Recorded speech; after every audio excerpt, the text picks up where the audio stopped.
الحمدللہ رب العالمین والصلاة والسلام علی الانبیاء والمرسلین اما بعد فاعوذ باللہ من الشیطان الرجیم بسم اللہ الرحمن الرحیم رب اشرح لی صدری ویسر لی امری واحلل عقدۃ من لسانی یفقہوا قولی۔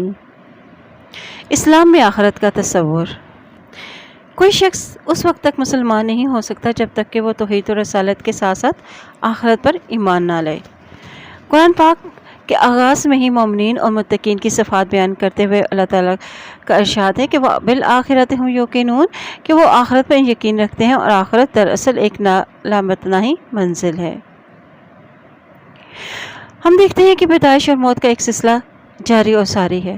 اللہ تعالیٰ مسلسل تخلیق کا عمل جاری رکھے ہوئے ہیں۔ ارشاد باری تعالیٰ ہے کہ اللہ یبدأ الخلق ثم یعیدہ ثم الیہ ترجعون، کہ اللہ ہی خلق کی ابتدا کرتا ہے، پھر وہی اس کا احاطہ کرتا ہے اور پھر اسی کی طرف تم لوٹائے جاؤ گے۔ جو کہ یہ کائنات اور اس کائنات کی ساری چیزیں انسان کے لیے پیدا کی گئی ہیں۔ ارشاد ہوا خلق لکم ما فی الارض جمیعا، کہ اس نے تمہارے لیے زمین کی ساری چیزیں پیدا کی ہیں۔ پھر یہاں سوال یہ پیدا ہوتا ہے کہ خود انسان کو کس لیے پیدا کیا گیا؟ تو اس کا جواب بھی قرآن پاک نے یوں دیا وَمَا خَلَقْتُ الْجِنَّ وَالْإِنسَ إِلَّا لِيَعْبُدُونَ، کہ میں نے جنات اور انسانوں کو اس کے سوا کسی اور کام کے لیے نہیں پیدا کیا کہ وہ صرف میری ہی بندگی اور عبادت کریں۔ اور عبادات میں نماز، روزہ، حج اور زکوٰۃ، امر بالمعروف اور نہی عن المنکر، جہاد اور انفاق وغیرہ شامل ہیں۔ یعنی ہر وہ حکم جو قرآن اور سنت سے ثابت ہو اور جس کے کرنے سے اللہ تعالیٰ کی خوشنودی حاصل ہو۔ اب ہم دیکھتے ہیں کہ حیات دنیا کی حقیقت کیا ہے۔ یعنی دنیا کی یہ ساری نعمتیں انسان کے لیے پیدا کی گئیں، لیکن خود اس دنیا کی کیا حقیقت ہے؟ قرآن پاک میں ارشاد ہوا ہے فَلَا تَغُرَّنَّكُمُ الْحَيَاةُ الدُّنْيَا وَلَا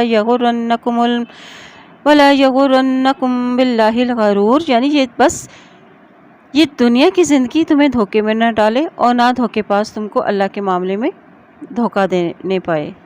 ایک اور جگہ ارشاد ہوا انما الحیات الدنیا لہب و لہو، یعنی یہ دنیا کی زندگی تو ایک کھیل اور تماشا ہے۔ سورۃ النساء میں ارشاد باری تعالیٰ ہے کہ کل متاع الدنیا قلیل والآخرۃ خیر لمن اتقی، یعنی ان سے کہو کہ دنیا کا سرمایہ زندگی تھوڑا ہے اور آخرت ایک خدا ترس انسان کے لیے زیادہ بہتر ہے۔ انما ھذ الحیات الدنیا متاع وان الآخرۃ ہی دار القرار، یعنی یہ دنیا کی زندگی تو چند روزہ ہے، ہر ہمیشہ کے قیام کی جگہ آخرت ہی ہے۔ اسی طرح سورۃ کہف میں بیان ہوا المال والبنون زینۃ الحیات الدنیا والباقیات الصالحات خیر عند ربک ثوابا وخیر املا، یہ مال اور یہ اولاد محض دنیاوی زندگی کی ایک ہنگامی آرائش ہے، اصل میں تو یہ باقی رہنے والی نیکیاں ہی تیرے رب کے نزدیک نتیجے کے لحاظ سے بہتر ہیں اور انہی سے اچھی امیدیں وابستہ کی جا سکتی ہیں۔ سورہ یاسین میں ارشاد ہوا وَنُفِخَ فِي الصُّورِ فَإِذَا هُم مِّنْ أَجْدَاثِ إِلَىٰ رَبِّهِمْ يَنسِلُونَ، اور پھر ایک سور پھونکا جائے گا اور یکجک یہ اپنے رب کے حضور پیش ہونے کے لیے اپنی اپنی قبروں سے نکل پڑیں گے اور زمین خود داستان سنائے گی۔ یومئذ تحدث اخبارہا، یعنی جس دن وہ زمین اپنی پوری خبریں بیان کر دے گی، وہ دن خدا ہی کے کامل اختیار کا دن ہوگا اور جس دن کوئی کسی دوسرے کے لیے کچھ بھی نہ کر سکے گا، اور اس دن صرف حکم اللہ ہی کا چلے گا اور وہ قیامت کا ہی دن ہے۔ اللہ کا حکم اس دنیا میں بھی ہے اور آخرت میں بھی ہے۔ آئیے ہم دیکھتے ہیں کہ قیامت کے دن کی کیا سختیاں ہیں۔ قرآن مجید اور احادیث میں بے شمار مقامات پر اس دن کی سختیوں کا منظر کھینچا گیا ہے۔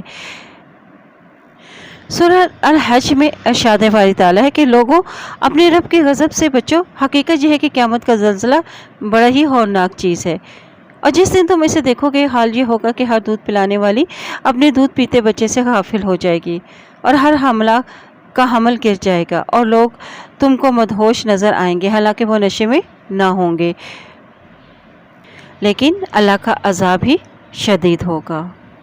اور قیامت کے دن رشتہ دار بھی ایک دوسرے سے بھاگیں گے، جیسے سورۃ عبس میں بیان ہوا ہے کہ تو آدمی اس دن اپنے بھائی اور اپنی ماں اور اپنے باپ اور اپنی بیوی اور اپنے بیٹوں سے بھاگے گا، اور جس دن مال بھی کام نہ آئے گا اور نہ ہی اولاد کام آئے گی، اور جس دن گواہ کھڑے ہوں گے، اس دن جب گواہ کھڑے ہوں گے، اور اس دن قیامت کی سختیوں میں زبانیں جو انسان کے خلاف گواہی دیں گی۔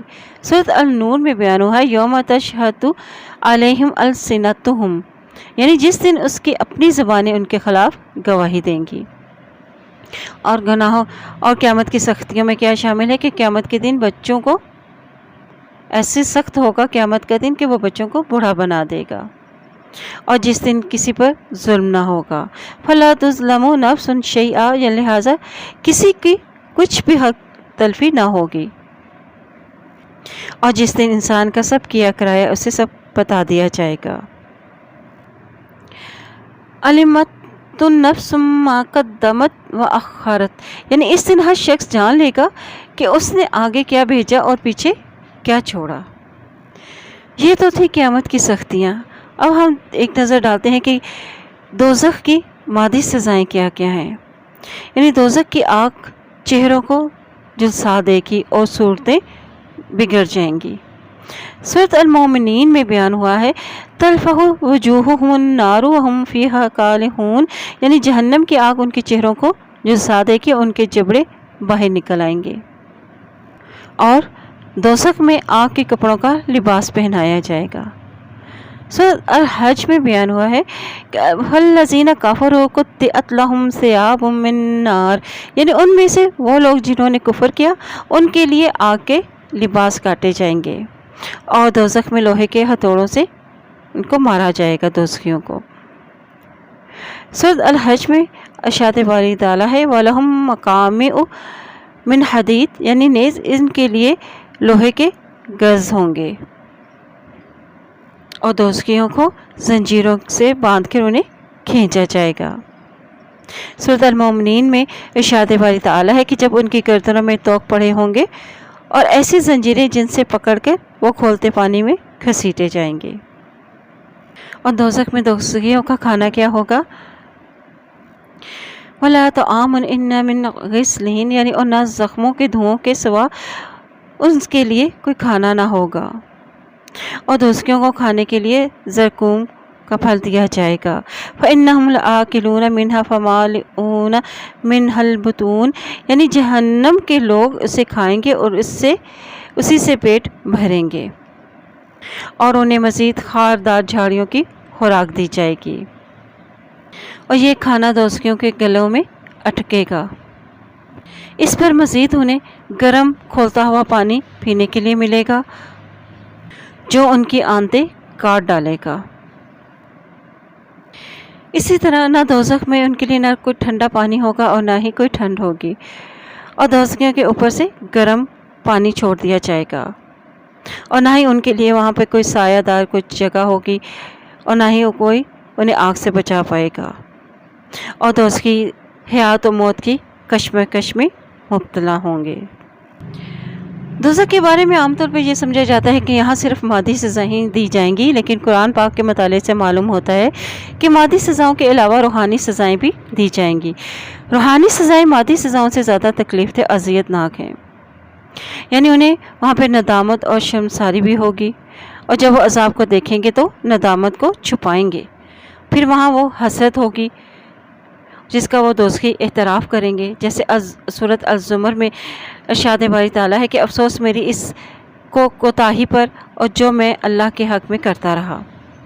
پھر وہ غم میں مبتلا ہوں گے، اسی طرح وہ ذلت کا عذاب بھی دیا جائے گا، اور ان کی معذرتوں کو مسترد کر دیا جائے گا، اور ان سے کہا جائے گا کہ آج معذرتیں پیش نہ کرو، اور پھر اس پر انہیں اس دن بھلا دیا جائے گا۔ سورۃ طہ میں اللہ تعالیٰ کا ارشاد ہے وَكَذَلِكَ الْيَوْمَ تُنسَىٰ، یعنی اور اسی طرح آج تو بھلایا جا رہا ہے۔ اسی طرح دوزخی اللہ تعالیٰ سے گفتگو کا شرف حاصل بھی نہیں کر سکیں گے، یعنی سورۃ المومنین میں ارشاد باری تعالیٰ ہے وَلَا تُكَلِّمُونَ، یعنی وہ مجھ سے بات بھی نہ کرو۔ اللہ تعالیٰ کا ملاقات کا شرف بھی انہیں حاصل نہ ہوگا، اسی طرح دوستی کو اللہ تعالیٰ کا دیدار الہی بھی سے بھی وہ محروم رہیں گے۔ اللہ تعالیٰ ہم سب کو مادی اور روحانی ہر قسم کے عذاب سے محفوظ رکھیں، آمین، اور ان برے اعمال سے بچائیں جس سے بچ کر ہم عذاب سے محفوظ رہ سکیں۔ اور برے اعمال کیا ہیں؟ آئیے ان کی طرف بھی ایک جائزہ ڈالتے ہیں ان پر۔ برے اعمال میں سب سے پہلا برا عمل شرک کرنا ہے، جو کہ مشرک کو کبھی جنت نصیب نہ ہوگی، وہ ہمیشہ جہنم میں ہی رہے گا۔ شرک اللہ کے نزدیک ایسا واحد گناہ ہے جس کی مغفرت نہیں ہو سکتی، اور شرک کے گناہ اور عذاب سے بچنے کا واحد راستہ توبہ اور استغفار ہے، اور اللہ پر مکمل اعتماد، اللہ پر ایمان لانا ہے۔ اسی طرح نبی پاک صلی اللہ علیہ وسلم کی مخالفت کرنے والے بھی جنت کے مستحق نہ ہوں گے، یعنی جو شخص رسول اللہ صلی اللہ علیہ وسلم کی مخالفت پر کمر بستہ ہوں اور اہل ایمان کے روش کے سوا کسی اور روش پر چلیں تو ایسے لوگوں کو جہنم میں جھونک دیا جائے گا۔ اسی طرح منافقین بھی دوزخ کے سب سے نچلے درجے میں داخل کیے جائیں گے۔